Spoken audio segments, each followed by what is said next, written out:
parler du dernier roman de Lionel Trouillot, Antoine des Gommiers.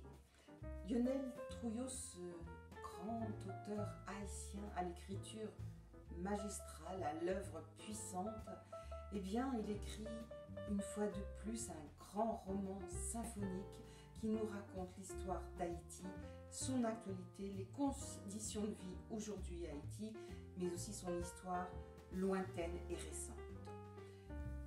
Il le fait à travers 4 personnages, essentiellement Francky et Titoni qui sont 2 frères, leur maman Antoinette et le fameux Antoine des Gommiers.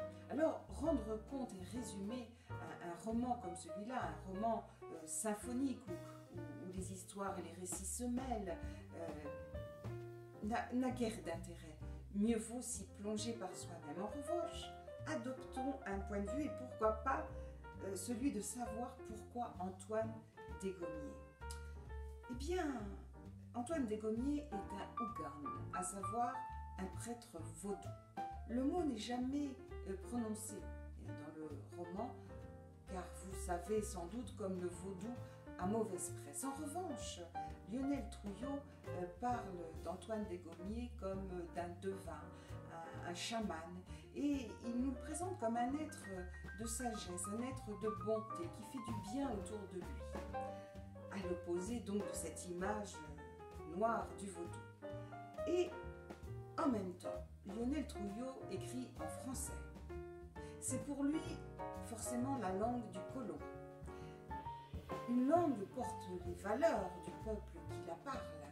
Donc en adoptant cette langue, il adopte les valeurs de l'Occident. Quelque part, il en est pétri.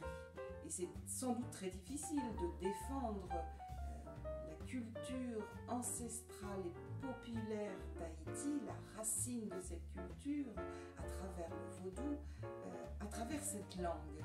Et donc, en racontant cette histoire d'Antoine des Gommiers dans ce roman symphonique, c'est un élément de ce roman, eh bien, il nous présente, il rend compte de cette culture dont il est forcément lui-même pétri aussi, eh bien, il en rend compte de manière un peu détournée, de manière subtile. C'est un hommage à cette culture qui est racine à Haïti, qui est racine pour les habitants là-bas, qui est racine pour lui. Et c'est un hommage fait comme ça de manière élégante et intelligente et subtile.